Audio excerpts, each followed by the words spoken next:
আসসালামু আলাইকুম। আজকে ভিডিওতে আসলাম আপনাদেরকে জাস্ট একটা মেসেজ দেওয়ার জন্য, একটা বিষয় ক্লিয়ার করার জন্য।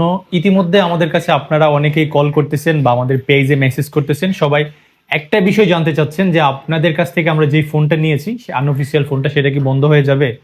সো এই প্রশ্নের আমরা আসলে সবাইকে একই উত্তর দিচ্ছি যে বন্ধ হবে না।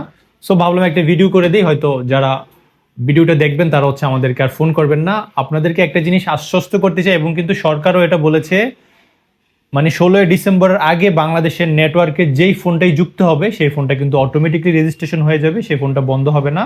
সো আপনাদের টেনশন করার কোনো কারণ নেই। আমাদের থেকে আপনারা ইতিমধ্যে বা 1 বছর আগে হোক, 2 বছর আগে হোক, যতদিন আগেই হোক বা দুদিন আগে হোক, 16 তারিখের আগ পর্যন্ত আপনারা আমাদের কাছ থেকে যে কোনো ফোনই ক্রয় করেন না কেন, সেটা আনঅফিসিয়াল আইফোন হোক, গুগল হোক, বা যে কোনো ব্র্যান্ডের হোক, শাওমির হোক, এই ফোনটা কিন্তু বাংলাদেশের নেটওয়ার্কে কখনোই বন্ধ হবে না। এই ফোনগুলো অটোমেটিকলি রেজিস্ট্রেশন হয়ে যাবে।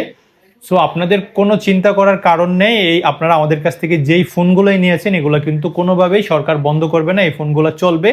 যদি এই এই আইনটা পাশ হয়ে যায়, সেক্ষেত্রে 16 তারিখের পরে কি হবে না হবে অবশ্যই আপনাদের সবাইকে ভিডিওর মাধ্যমে এবং বিভিন্ন মাধ্যমে আপনারা কিন্তু জেনে যাবেন যে আসলে কি হতে যাচ্ছে, কি হবে, কোন ফোনটা কিভাবে বিক্রি করতে পারবেন কিনা, বা আনঅফিসিয়াল ফোন আদৌ ইউজ করতে পারবেন কিনা, বা কত পার্সেন্ট ট্যাক্স দিতে হবে। এই জিনিসগুলো কিন্তু ক্লিয়ার হতে আর মাত্র কিছুদিন সময় লাগবে।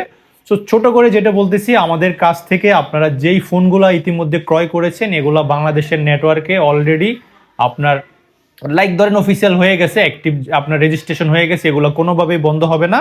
সো আপনারা চাইলে 16 তারিখের আগ পর্যন্ত আপনারা যে কোনো প্রোডাক্ট আমাদের কাছ থেকে কিনে নিতে পারেন। সেক্ষেত্রে আপনি নেটওয়ার্কটা অটোমেটিকলি আপনার রেজিস্ট্রেশনের যে ঝামেলাটা, সেটা আপনাকে পোয়াতে হবে না, আপনারা অটো রেজিস্ট্রেশন পেয়ে যাবেন। সো আশা করি আমার এই ভিডিও থেকে আপনারা কিছুটা হলেও উপকৃত হবেন, অন্তত এটা জেনে যে আমাদের কাছ থেকে আপনারা যেই ফোনগুলো ইতিমধ্যে নিয়েছেন, এই ফোনগুলো কোনোভাবেই বন্ধ করা হবে না।